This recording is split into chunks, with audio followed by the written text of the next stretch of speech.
খানাকুলে ফের প্রকাশ্যে তৃণমূল নেতার দাদাগিরি। জল প্রকল্পের কাজে নিম্নমানের সামগ্রী ব্যবহার করা হয়েছে এই অভিযোগ। গ্রামবাসীরা কাজ বন্ধ করার দাবিতে সরব হলে গ্রামবাসীদের ওপর চড়াও তৃণমূল প্রধানের স্বামী তথা এলাকার দাপুটের তৃণমূল নেতা। ঘটনার ভিডিও ভাইরাল হতে শুরু হয়ে গিয়েছে রাজনৈতিক তরজা। কোথাও শিক্ষিকাকে ফোন করে হুমকি, কোথাও আবার স্কুলে ঢুকে দাদাগিরি, আবার কোথাও নিম্নমানের কাজের প্রতিবাদ করায় গ্রামবাসীদের ওপর চড়াও। তৃণমূল নেতাদের একাংশের দাদাগিরি থামছে না কিছুতেই।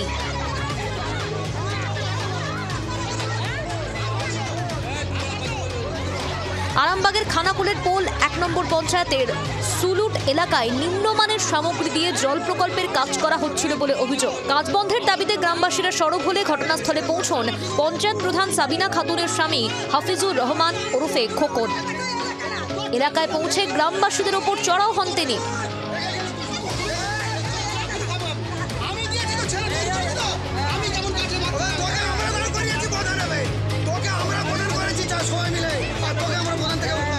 প্রধানের স্বামী আসেন, উনি এসে না বুঝে সবাইকে মহিলাদের উপরে চড়াও হন, আর প্লাস হচ্ছে অকথ্য ভাষায় গালিগালাজ করেন।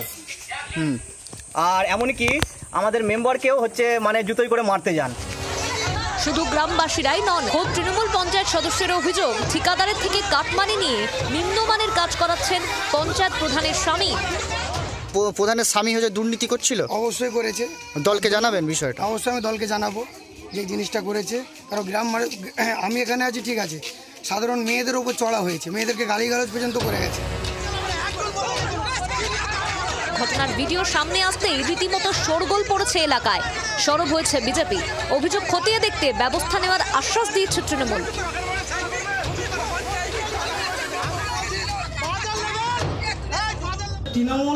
তৃণমূলকে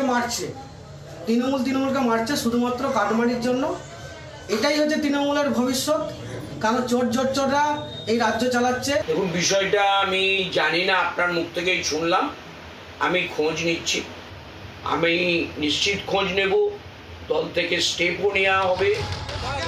গ্রামবাসীদের তাড়া খেয়ে পালাতে হয় পঞ্চায়েত প্রধানের স্বামীকে। তারপর থেকে এই খোঁজ মিলছে না অভিযুক্ত তৃণমূল নেতার। প্রশ্ন হচ্ছে, এভাবেই চলবে? দাদাগিরি করেও পার পেয়ে যাবেন এরা? এমন কাজ কোনো সাধারণ মানুষ করলে পুলিশ ছেড়ে কথা বলতো? তৃণমূল নেতা বলে কি যত ছাড়? আরামবাগ থেকে দিব্যেন্দু সরকারের রিপোর্ট, জি ২৪ ঘন্টা। বাংলার আওয়াজ, বাঙালির আবেগ, জি ২৪ ঘন্টা।